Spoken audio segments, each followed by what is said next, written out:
080-80-80-6686. You can as well visit our social media handle on Facebook and Instagram at AUTOMEDICS Limited. Our website is www.automedicsafrica.com.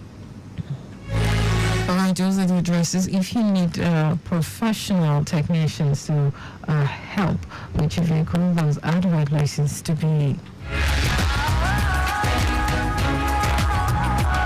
Okay, I said earlier, we'll be talking about electrical problems. We'll be talking about the components of the vehicle that make up the electrical part of a vehicle. We're talking about damages, we're talking about maintenance, issues like dead battery, faulty alternator, all problems with the starter. So let's start with the common components of the electrical system of a vehicle. Let's just hear them from you. All right. So the common components of the electrical systems of the vehicle, we have the battery, we have the alternator, we have the starter, we have the lights. That's the lighting system on the vehicle. Then we have the sensors that make up the job of the sensors to monitor the environment and give out information to the ECU. Then we also have, for some vehicles, the power steering could also be under the electrical component, if it's an electric power steering. Then we also have the lighting system, like I mentioned. We have the AC, that's the heating, ventilation, and air conditioning. And for some vehicles, we have some safety features that we call the advanced driver assistance system. This system is also a part of the electricals of the vehicle. If we want to go highlight it, we could say most of the systems that make use of the battery power or also help generate power for the battery are all basically under the electricals of the vehicle. So starting from the alternator, and the job of the alternator is to help that the battery get charged. The alternator supplies power, generates the power that is stored in the battery, and also it helps the battery to power the accessories when the engine is running.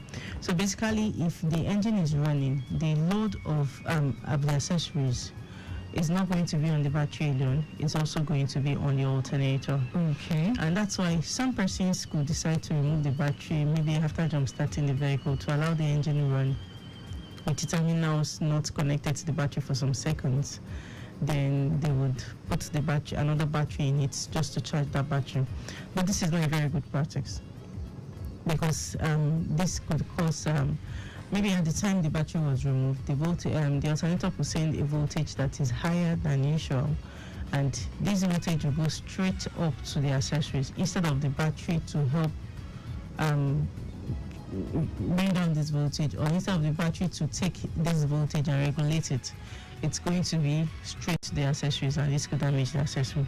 Then we also have the starter motor. Now, most persons call the starter kickstarter. It helps to turn the flywheel of the vehicle, and the essence of turning the flywheel is to get the vehicle started.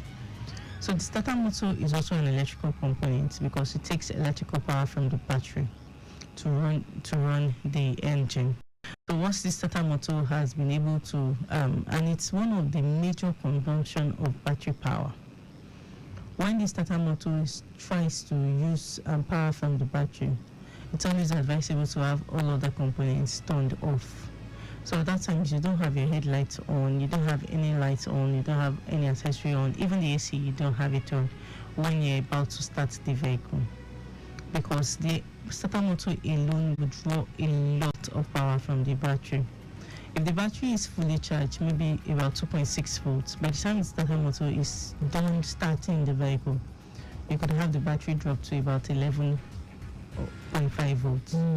That tells you that a lot of power is being drawn. So by the time the starter is done turning the engine, it stops working. It's no longer having any business to do with the engine, because in which common components of the electrical system of the vehicle will also address issues like a dead battery, faulty alternator, or problems with the starter. no, it's not me who's talking, it is Tokunbo. All right, Tokunbo, let's just go ahead with our topic for today. All right. So we'll continue with the lighting system, and I said that the light anymore. Electrical vehicle, it means that So as it is running, this alternator spins as well. So it's the alternator that does the charging of the battery, of this starting battery that we have in our regular internal combustion engines. Charges it. Though there are times that when the battery gets drained, completely drained, would always recommend that you charge off the vehicle. So there are battery chargers which you can connect to electric